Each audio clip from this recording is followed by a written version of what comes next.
누가복음 8장 41절에서 48절 말씀. 우리 새 번역이기 때문에 우리 PPT를 보시면서 우리 한 목소리로 하나님의 말씀 조금 길지만 함께 한 목소리로 읽겠습니다. 그때 야이로라 하는 사람이 왔다. 이 사람은 회당장이었다. 그가 예수의 발 앞에 엎드려서 자기 집으로 가시자고 간청하였다. 그에게 12살쯤 된 외동딸이 있는데 그 딸이 죽어가고 있었기 때문이다. 예수께서 야이로의 집으로 가시는데 무리가 예수를 밀어댔다. 무리 가운데 12해 동안 혈루증으로 앓는 여자가 있었는데 의사에게 재산을 모두 다 탕진하였지만 아무도 이 여자를 고쳐주지 못하였다. 이 여자가 뒤에서 다가와서는 예수의 옷에 손을 대니 곧 출혈이 그쳤다. 예수께서 물으셨다. 내게 손을 댄 사람이 누구냐? 사람들이 모두 부인하는데 베드로가 말하였다. 선생님, 우리가 선생님을 에워싸고 밀치고 있습니다. 그러자 예수께서 말씀하셨다. 누군가가 내게 손을 댔다. 나는 내게서 능력이 빠져나간 것을 알고 있다. 그 여자는 더 이상 숨길 수 없음을 알고서 떨면서 나와 예수께 엎드려서 그에게 손을 댄 이유와 또 곧 낫게 된 경위를 모든 백성 앞에 알렸다. 그러자 예수께서 그 여자에게 말씀하셨다. 딸아, 내 믿음이 너를 구원하였다. 평안히 가거라. 아멘. 오늘 본문 말씀을 주제로 공개적인 망신, 물음표죠? 아니라는 거죠. 공개적인 선언이라는 주제로 말씀을 나누겠습니다. 저번 주에도 말씀드렸던 내용에 이어지죠. 그런데 저번 주에 말씀드렸던 것 중에 기억나셔야 되는 게 예수님의 행동이 무엇 때문인지 저희가 한 번 더 짚었었는데요. 예수님의 행동은 항상 구원과 심판이라는 것, 여러분 기억나신지 모르겠네요. 예수님의 행동은 항상 구원과 심판이라는 이 전제를 하고 있다는 것입니다. 예수님께서 치료하시는 이유가 뭐죠? 구원과 심판, 결국 같습니다. 예수님께서 이적을 행하시는 이유가 사람을 구원하고 또 죄의 문제를, 그러니까 사단이죠, 악한 세력을 심판하기 위함이라는 것을 우리가 저번 주 말씀을 통해서도 한 번 더 새겼습니다. 오늘 역시 이 전제를 우리가 기억을 하면서 이 말씀을 볼 때 또 다른 은혜가 우리 가운데 있다는 것을 알 수가 있습니다. 오늘 말씀이 저번 주에 이어지기 때문에 그 상황을 여러분 쉽게 짐작하실 수 있겠지만 한 번 더 짚어드리겠습니다. 오늘 말씀의 시작은 그때라고 이렇게 시작됩니다. 그때가 언제죠? 바로 예수님께서 거라사 지방에서 귀신 들린 군대 귀신 사람을 치료하시고 그곳 사람들의 그 죄 때문에 돼지떼를 다 몰살시키신 후에, 그러고 나서 그 사람들이 떠나기를 간청하자 다시 배를 타고 이 가버나움 쪽으로 오신 거예요. 그러니까 사람들이 너무나 환호했고 예수님을 기다렸다라는 그 대목에서 맞춰졌죠. 그때의 분위기는 바로 예수님이 다른 곳에 있다가 다시 환영하는, 예수님을 기다리는 그 사람들에게 왔던 그 순간이란 겁니다. 그 순간 사람들이 막 몰려들었고 예수님 잘 오셨어요, 예수님 기다리고 있었어요, 막 이러는 순간에 이 야이로라 하는 회당장이 있었다라는 것입니다. 여기서 한 가지 짚고 넘어갈 게 있습니다. 성경에서 이름을 언급하는 경우들이 가끔 있죠. 성경에서 그냥 넘어가는 게 아니라 이름을 언급하는 이유가 있습니다. 그 이유는 바로 이름이 언급하는 건 유명한 사람이기 때문에 이 성경을 읽는 사람들이 추측을 할 수 있게 해준 거죠. 아, 이 유명한 사람이 나왔네. 또는 이름 안에 중요한 뜻이 담겨 있는 경우에는 반드시 이름을 언급하겠죠. 왜냐하면 거기 안에 그 메시지가 담겨 있기 때문에. 감독님이 여기 계시는데 영화 이렇게 감독을 하시는 분들의 고충은 이름 정하는 거 아닐까 생각이 듭니다. 왜냐하면 그 이름 안에 무언가를 담아서 표현을 할 수가 있기 때문에 그냥 짓지 않는다라는 거죠. 그 이름 안에 뭔가가 있지 않을까. 보통 평범한 사람을 표현할 때는 이름을 막 화려한 거 안 붙여요. 그냥 철수, 영희 이렇게 붙이겠죠. 성경에서도 마찬가지예요. 이 이름을 언급했다는 것은 그 이름의 뜻이 중요하거나 또는 유명한 사람이기 때문에 성경을 보는 사람이 이 사람 이렇게 알 수 있게 만들려다는 것입니다. 이 누가복음이 데오빌로에게 쓰여졌다는 것이 첫 강해의 시작이었던 거 여러분 다시 한번 기억하시면 될 것 같습니다. 이 야이로라는 사람은 야이르라는 이름에서 유래됐는데요. 계몽자라는 뜻입니다. 이 야이로가 정말 계몽자였는지는 여러분 한번 추측해 보시면 될 것 같아요. 그런데 중요한 것은 회당장이었다는 것입니다. 이 사람이 유명한 사람인 이유는 회당장이기 때문에 유명했다는 것인데, 그 당시 회당은 바로 저번 예전에도 설교 때 한번 얘기했었던 것 같은데요. 교회와 학교와 회의 장소가 함께 있는 것이 바로 회당이었습니다. 여러분들이 쉽게 생각을 하실 수 있게 좀 설명을 드리자면, 당시에는 장소가 많지 않았죠. 지금이야 건물을 지으면은 그 용도에 맞게 그냥 짓습니다. 예를 들어 체육시설 있으면 그냥 체육만 하도록, 공연장이면 공연장, 또 교회는 교회. 그런데 예전에는 건축을 하기가 힘들었죠. 쉽지가 않았죠. 그렇기 때문에 하나를 딱 지어놓으면 거기에 다양한 용도들이 모이게 되는데, 이 회당을 하나 딱 지으면 거기는 교회도 되고 티칭을 할 수 있는 학교도 되고, 그리고 대소사를 논할 수 있는 회의 장소로 쓰였다는 것입니다. 그렇기 때문에 회당장 했을 때는 단순히 목사님 정도로만 생각하시면 안 돼요. 학교에 어떻게 보면은 교장 선생님 또는 또 회의장이라는 것은 그 당시 유대 사람들이 모여서 회의를 했기 때문에 엄청 중요한 회의들을 많이 했겠죠.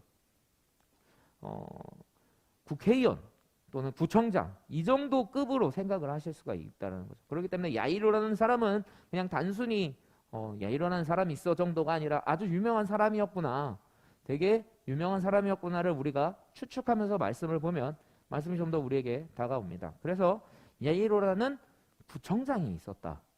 회당장이 아닌 야이로라는 국회의원이 있었다. 이렇게 생각을 하시면 우리 오늘 본문 말씀을 이해하는 데 좀 더 도움이 되실 겁니다. 정말 이 유명한 사람이 있는데 그 사람이 어떤 행동을 하냐면요. 예수님 발 앞에 엎드려서 자기 집으로 가자고 간청을 하는 겁니다. 제가 이 회당장이라는 단어 대신에 국회의원, 구청장 이런 단어를 쓴 이유가 있습니다. 회당장이 엎드렸다라는 게 감동으로 잘 안 오시지만 구청장, 성동구는 정원호라는 분이 구청장이시던데, 구청장이 예수님 발 앞에 무릎을 꿇었다고 생각을 해보십시오. 국회의원, 유명한 분이 무릎을 꿇었다고 생각을 해보십시오. 근데 중요한 게 있어요. 이유가 있겠죠. 그 이유는 12살쯤 된 외동딸이 있었다는 거죠. 그런데 그 딸이 죽어가고 있다는 거예요. 12살쯤 된 외동딸. 아무리 세상에서 성공한 사람인들, 아무리 세상 사람들에게 인정을 받는 사람인들, 이런 문제들이 다 있다는 겁니다. 그 문제를 해결받기 위해서는 사람의 힘으로 할 수 없을 때 우리는 하나님을 찾게 되는 거죠. 하나님 앞에 엎드릴 수밖에 없다는 거죠. 그래서 예수님은 무리들과 함께 그 야이로의 집으로 출발하십니다.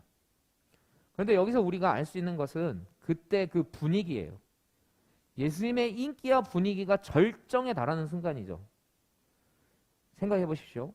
구청장, 국회의원 같이 사람들에게 인정과 존경을 받는 사람이 예수님 발 앞에 딱 무릎을 꿇는 겁니다. 그러니까 분위기가 어때요? 가뜩이나 예수님 기다렸고 예수님이 오시기만을 막 기다리던 사람이 예수님 딱 오셔서 예수님 기다렸어요, 반가워요 막 하는데, 유명인사, 권력을 가진 사람이 예수님 발 앞에 무릎을 꿇고 예수님 제 딸을 살려주십시오. 그러니까 예수님이 그래 가자. 이때 분위기는 생각만 해도 약간 좀 들뜬 분위기 아니었을까요? 우리 예수님이 또 이렇게 사람 살리러 가는구나. 제자들 으쓱했을 거예요. 거기 좀 비켜주세요. 나와주세요. 우리 예수님 가야 돼요. 거기 애들은 좀, 이런 분위기였을 거라는 거죠. 막 이렇게 축제적인 분위기, 그리고 들뜬 그런 분위기 가운데서 갔다라는 겁니다. 그런데 이 배경보다 가장 중요한 대목, 오늘 설교의 주제가 이제 나옵니다. 무리 가운데 12해 동안 혈루증으로 앓는 여자가 있었는데 의사에게 재산을 모두 다 탕진하였지만 아무도 이 여자를 고쳐주지 못했다는 거예요. 그 축제의 분위기 가운데 있지만 그 축제를 즐기지 못하고 있는 한 여인이 있습니다. 12해 동안 혈루병을 앓았던. 혈루병을 앓았나 보다 해서 그치는 게 아니라 의사에게 가진 돈을 다 써봤지만 치료받지 못했다. 약간 이런 생각을 할 수 있어요. 뭐 피가 좀 나더라도 그 유출병이 피가 계속 나는 게 바로 유출병이거든요. 피가 좀 난다고 해서 뭐 그냥 그렇게 살면 되는 거 아닌가? 먹으면서 좀 불편은 하겠지만 살아갈 수 있지 않을까? 그렇게 전 재산을 다 써가면서 과연 고쳐야 하나? 이런 질문들이 우리 가운데 있을 수가 있는데 당시에 그 유출이라는 것은 바로 부정함을 뜻합니다. 이 율법 가운데 피 흘리는 사람과는 떨어지라고 레위기에서 분명하게 얘기를 합니다. 그것은 저번에도 말씀드렸듯이 우리의 그 건강을 지켜주기 위한 하나님의 배려였죠. 그런데 그 피 흘리는 사람은 아무래도 부정한 그 병균, 세균적인 게 옮길 수 있기 때문에 하나님께서 접촉을 막으신 거예요. 이 모든 사람들의 건강을 위해서 그걸 막았는데, 그렇기 때문에 이 여인은 빨리 이 피가 멈춰야만 공동체 안으로 들어올 수 있다는 거죠. 피가 멈추지 않는 이상 이 사람은 계속 소외되는 거예요. 같이 잘 지냈던 친구들인데 지금 만약에 코로나에 걸린다고 생각해 보시죠. 코로나에 걸리면 우리가 예배당에 못 오죠. 격리돼야 되잖아요. 그렇게 격리되어 있는 그 시간이 무려 12년이라는 거예요. 12년 동안 가족과 떨어졌겠죠. 공동체에서 떨어졌겠죠. 소외된 지 12년이나 된 여인이 그 자리에 있었다는 겁니다. 그러니까 이 여자는 그 무리 가운데 끼지 못하고 멀리서만 예수님 볼 수밖에 없었을 거라는 것을 우리가 추측할 수가 있죠. 그렇기 때문에 여자는 예수님 앞에 나설 수 없는 상황이었다는 걸 우리가 짐작할 수가 있습니다. 가뜩이나 그때 분위기가 어땠죠? 예수님을 막 이렇게 응원하고 환호하고 우리 예수님 또 가신다, 또 한 건 하러 가신다, 막 이런 분위기였는데 여자가 갑자기 나와서 예수님 잠깐 저 좀 치료하시고, 이게 쉽지가 않다라는 거예요. 가뜩이나 유명한 해당자, 정말 국회의원이라든지 그 구청장 같이 높은 사람이 부탁을 해서 그렇게 가는 그 상황에 그 흥을 자신의 그 질병 때문에 깨버릴 수 없다라는 걸 이 여자는 너무 잘한 거예요. 이 여자는 12년이나 떨어져 있었기 때문에 사람들에게 잘 알려지지도 못하고 낄 수도 없고, 자기가 건드려지면은 다른 사람들이 부정하다, 율법을 어기는 거야, 막 이렇게 할 거를 너무 잘 알기 때문에 멀찌감치 몰래 조심스럽게 예수님에게 다가갈 수밖에 없었다라는 거죠. 자, 그래서 이 여자가 사용한 방법은 뒤에 다가가서 예수님의 옷을 몰래 잡는 겁니다. 그러니까 정말 아름답게도 이 여자는 병이 나았어요. 문제가 해결된 겁니다. 출혈이 드디어 그친 겁니다. 그런데 여기서 저는 한 가지 의문이 생깁니다. 그러고 이게 끝나는 게 아니라는 거예요. 이 여자가 몰래 예수님의 그 옷자락을 딱 손을 댔는데 예수님께서 막 이 환호성 가운데 가는 동에 딱 갑자기 멈추시는 거예요. 그러면서 내게 손을 댄 사람이 누구냐? 정막이 흐르겠죠. 생각해 보십시오. 막 환호성과 우리 예수님 또 가셔서 사람 구하러 가신다, 사람 치료하러 가신다, 길을 비키세요, 막 이런 분위기에 갑자기 예수님 서신 거예요. 누가 나한테 손댔지? 그러니까 막 분위기가 싸해진 거죠. 선생님, 무리가 선생님 에워싸서 밀치고 있어요. 다 선생님 만지고 있었어요. 베드로가 그냥 갔던 게 가시죠. 그랬더니 아니다, 분명히 누군가 나에게 손을 냈다. 내 능력이 빠져나간 걸 내가 알고 있다. 예수님께서 단호하게 말씀하시는 거예요. 저는 여기서 한 가지 의문이 생겼어요. 예수님 왜 그냥 넘어가지 않으셨나? 예수님은 여인의 마음을 알고 계셨잖아요. 사람들 앞에 나서서 예수님 잠깐만요, 저 좀 고쳐주세요. 야이로 딸 고치기 전에 저도 고쳐주실 수 있잖아요. 잠깐만요 예수님, 저 먼저 좀 고쳐주세요 라고 얘기를 못한 이유를 예수님 누구보다 잘 알지 않았을까요? 사람들 앞에 나올 수 없고 몰래 옷자락 정도만 만져서 나을 수밖에 없던 이 여자의 상황을 알고 있었고, 이 여자는 자기 때문에 이 흥이 깨지고 정막이 흐르는 걸 원치 않았기 때문에, 자기 때문에 이 분위기가 다른 분위기로 가는 걸 원하지 않았기 때문에 몰래 예수님께 손을 댔는데 예수님이 갑자기 멈춰버리는 거예요. 왜 그러셨을까? 그냥 가던 길 가시면서 여자를 한번 딱 돌아보시면서 윙크하고 그냥 가실 수도 있잖아요. 알아? 너 낫지? 그래. 하고 가실 수도 있잖아요. 어떻게 보면 그게 더 배려인 것 같기도 하잖아요. 그 여자가 원하는 대로 조용히 예수님 몸에 손대고 병 낫고 그리고 헤어지고 이게 더 아름다운 그림일 수도 있잖아요. 이 여자가 원하는 대로 그냥 병만 딱 치료해주고 가시는 게 더 좋은 그림이 될 수도 있는데 그렇게 안 하시는 거예요. 딱 멈춰서 누구야? 그러니까 어떤 일이 벌어집니까?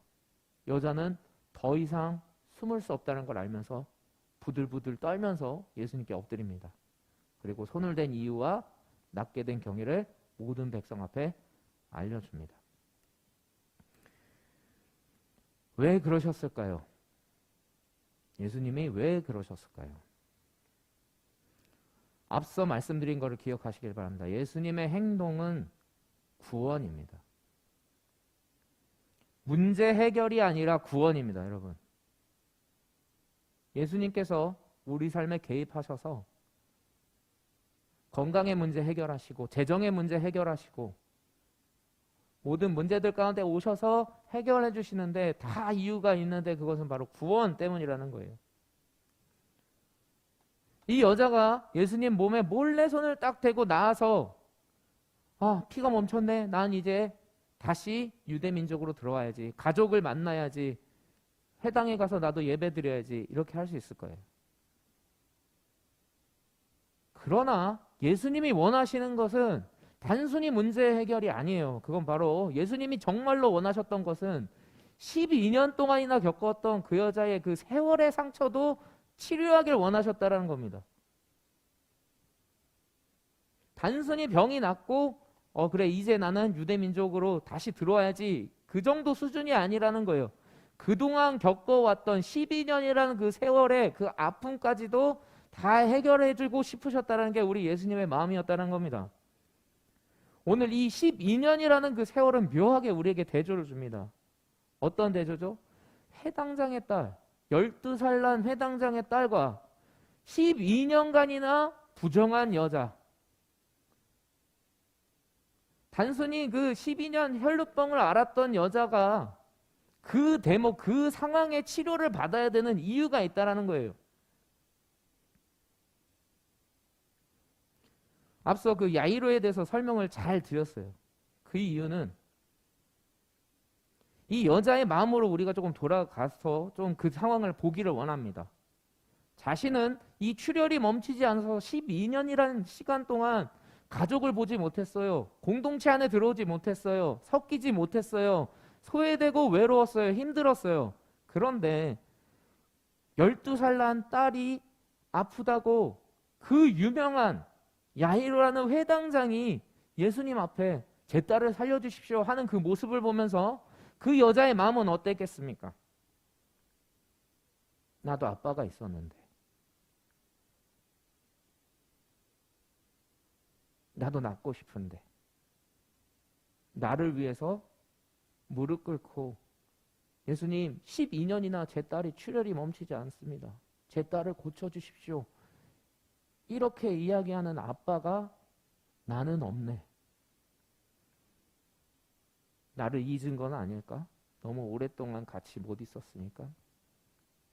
나의 전 재산을 다 쓸 정도로 노력했지만 가족이 그리웠지만 유대 공동체가 그리웠지만 해결받지 못했는데 12살 난 그 딸이 얼마나 부러웠을까요?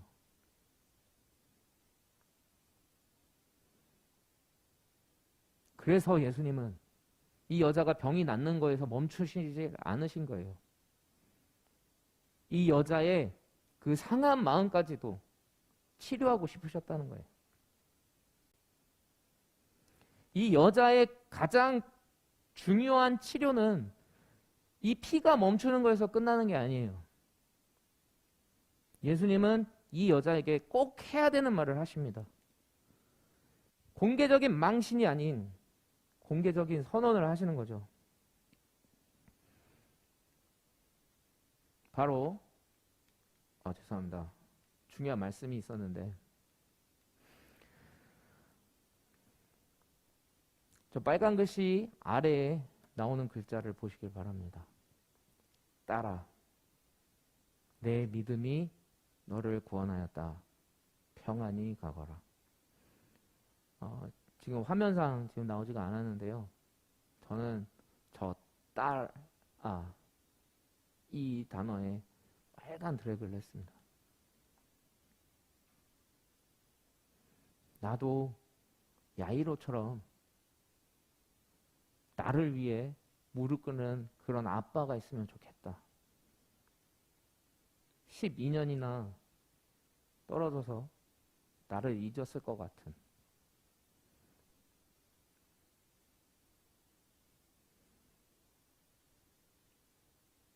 나도 소중한 딸이었는데 나한테도 아빠가 있으면 좋겠다. 그 마음을 예수님 정확하게 아시고 딸아 이렇게 얘기해 주신 거예요. 공개적인 망신이 아닌 공개적인 선언을 해주시는 거예요. 사람들 앞에서 망신을 주려는 게 아니라 내 딸이야. 너희들 이제 이 병이 난 여인 너희 공동체 안에 꼭 들어오게 해야 돼. 내가 사랑하는 딸이야. 이 치료의 사건이 오늘 이 시간에 여러분들에게도 임하기를 원합니다. 하나님이 원하시는 해결, 구원은 그냥 그 문제가 넘어가는 게 아닙니다. 이 문제 때문에 받았던 상처, 아픔들까지 다 깨끗하게 완전히 회복되는 것이 구원입니다, 여러분.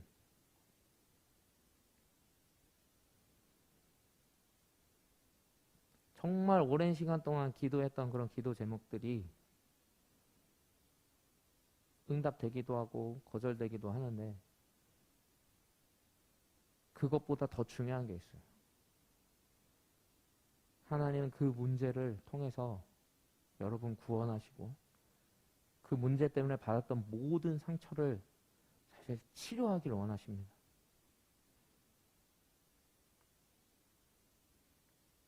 이 여자가 12년 동안 사실 아팠던 건 가장 소중한 가족을 만나기 위함, 가장 소중한 아빠를 만나기 위함입니다. 누구죠? 예수님. 야이로 정도가 아니라 해당장 정도가 아닌 천지 만물을 지으시고 우리의 모든 문제를 해결하실 수 있는 분이 나의 아빠다. 나의 가족이다. 이거를 예수님께서는 오늘 이 여인에게 베푸셨어요. 이 여인에게만 베푸신 게 아닙니다. 저와 여러분에게도 오늘 베푸실 겁니다.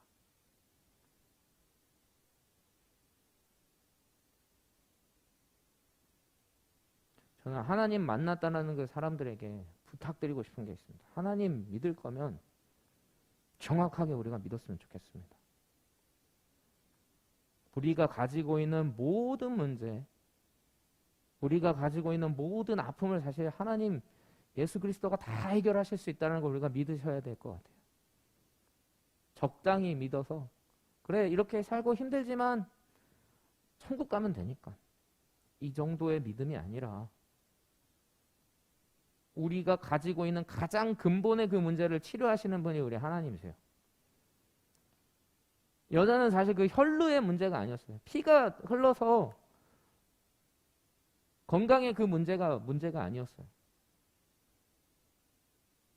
가장 소중한 사람들을 만나야 했던, 소중한 아빠를 가져야 했던 그 문제가 그 여자에게 문제였던 거예요. 근데 예수님이 해결하셨죠. 저는 그 근본의 문제가 해결되기를 원합니다. 나는 유명해지고 싶어. 그 안에 사실 들어가 보면은 뭔가 받았던 그 상처의 그 근본에 문제가 있었더라고요. 어릴 때 너무 이렇게 왕따를 당했다든지, 가족 안에서 무시를 당했다든지, 난 돈이 많아야 돼 이랬던 사람들은 어릴 적에 돈 때문에 고생을 했던 사람이라든지, 또는 이 돈의 힘을 너무 맛봐서 돈 있으면은 사람들이 날 좋아해 주는 거구나. 돈 있으면 무슨 문제가 있을 때 당당할 수 있구나. 이런 경험 때문에 돈을 원하는 거예요. 명예를 원하는 거예요. 외모를 원하는 거예요. 그런데 이 정말 원하는 그 안에는 사실은 진짜 근본의 문제가 있다는 거예요. 혈루병 여인이 그 근본의 문제가 해결되듯 저와 여러분이 그 문제가 해결되기를 주님의 이름으로 축원드립니다.